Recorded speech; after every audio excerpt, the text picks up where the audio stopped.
Hello friends, welcome to Indian story mall में आपका स्वागत है। कहानी संघर्ष ही जीवन है। जो मुस्कुरा रहा है उसे दर्द ने पाला होगा, जो चल रहा है उसके पाँव में छाला होगा। बिना संघर्ष के इंसान चमक नहीं सकता, जो जलेगा उसी दिए में उजाला होगा। संघर्ष क्यों बचे संघर्ष से, संघर्ष ही तो जीवन की आत्मा है। जितना कठिन संघर्ष होगा उतनी ही शानदार जीत होगी। एक बार एक किसान भगवान से बहुत ही नाराज हो गया। किसान बहुत मेहनती था। बहुत मेहनत से वह खेतों में अनाज उगाता, उसकी देखभाल करता, पर अक्सर उसकी फसल खराब हो जाती थी। कभी सूखा पड़ जाता था, कभी बाढ़ आ जाती थी, कभी तेज धूप, कभी आंधी। कोई न कोई कारण बन ही जाता कि उसकी फसल खराब हो जाती। एक दिन वह किसान गुस्से में आसमान की ओर देखकर भगवान से कहा, हे ईश्वर, आपको लोग सर्वज्ञाता मानते हैं कि आप सब जानते हैं। कहते हैं कि आपकी इच्छा के बिना एक भी पत्ता नहीं हिलता, पर मुझे तो लगता है कि आप छोटी से छोटी बात भी नहीं जानते। आपको तो ये अभी नहीं पता कि खेतीबाड़ी कैसे करते हैं। अगर आप जानते होते तो हर समय जो बाढ़, आंधी और तूफान आते हैं वो कभी नहीं आते। आप नहीं जानते कि कितना नुकसान उठाना पड़ता है हम किसानों को। यदि आप मेरे हाथ में यह शक्ति दे दें कि जैसा मैं चाहूँ वैसा मैं मौसम कर दूँ, फिर आप देखना मैं अन्न के भंडार लगा दूँगा। भगवान इस किसान के तीखे वाक्य सुनकर मुस्कुरा रहे थे और वह किसान के सामने प्रकट होकर बोले, मैं आज से तुझे यह शक्ति देता हूँ कि तुम अपने खेतों पर तुम्हारी जैसी इच्छा ही तुम वैसा मौसम कर दोगे। मैं बिल्कुल भी दखल नहीं दूंगा, तुम्हारी इच्छा से सब कुछ होगा। किसान बहुत खुश हो गया। किसान ने गेहूं की फसल अपने खेतों में बोई। जब उसे लगा कि खेतों को धूप चाहिए तो खेतों को धूप मिले, जब पानी बरसना चाहिए तभी पानी बरसा। आंधी, तूफान, बाढ़ कुछ भी उसने अपने खेतों पर आने नहीं दिया। किसान के खेत में इस वर्ष ऐसी फसल हुई जैसे कभी नहीं हुई थी। हरी भरी लहलहाती फसल।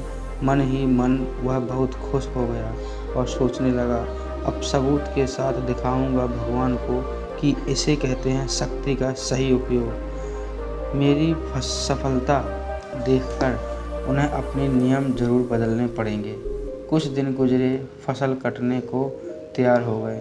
किसान बहुत उत्सुकता के साथ फसल को काटने लगा, पर जैसे ही उसकी नज़र गेहूं की बालियों पर गया तो उसने अपना सिर पीट लिया और वह रोने चिल्लाने लगा। गेहूं की एक भी बाली के अंदर गेहूं का दाना नहीं था। सारी बालियां अंदर से खाली थीं। किसान बहुत दुखी हो गया। उसने भगवान को रोते हुए फिर पुकारा, हे प्रभु, तुमने ये मेरे साथ क्या किया? क्या तुमने मुझे कोई सज़ा दी? भगवान बोले, पुत्र, ये तो होना ही था। तुमने पौधों को संघर्ष करने का मौका ही कहाँ दिया। ना तो तुमने इन्हें आंधियों से जूझने दिया, ना तेज बारिश से सहने दिया और ना ही धूप में तपने दिया। एक भी चुनौती का सामना तुमने उन्हें नहीं करने दिया। इसलिए सारे पौधे अंदर से खोखले रह गए। जब आंधी, तूफान, तेज बारिश और धूप पड़ती है तभी ये पौधा अपने अस्तित्व को बचाने के लिए संघर्ष करते हैं, और इसी संघर्ष से एक बल पैदा होता है जिसमें शक्ति होती है, ऊर्जा होती है, और यही ऊर्जा पूर्ति तेरे गेहूं के दानों की तरह जो नहीं फूटी। तूने उन्हें कठिन परिस्थितियों से गुजरने ही नहीं दिया। जहां उनके अस्तित्व का जन्म होता है, सारे बालियां इसलिए खाली हैं। इसमें एक भी गेहूं का दाना इसलिए नहीं है क्योंकि तुमने अपने पौधों को संघर्ष कराया ही नहीं। यदि याद रखिए, स्वर्ण में स्वर्णीय आभा तभी आती है जब वह आग में तपने, गलने और हथौड़े से पीटने जैसे संघर्षों से गुजरता है। कोयले का टुकड़ा हीरा तभी बनता है जब वह उच्च दाब और उच्च ताप की मुश्किल परिस्थितियों से गुजरता है।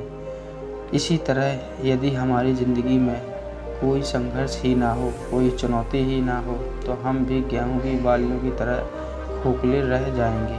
कोई अस्तित्व नहीं होगा हमारा।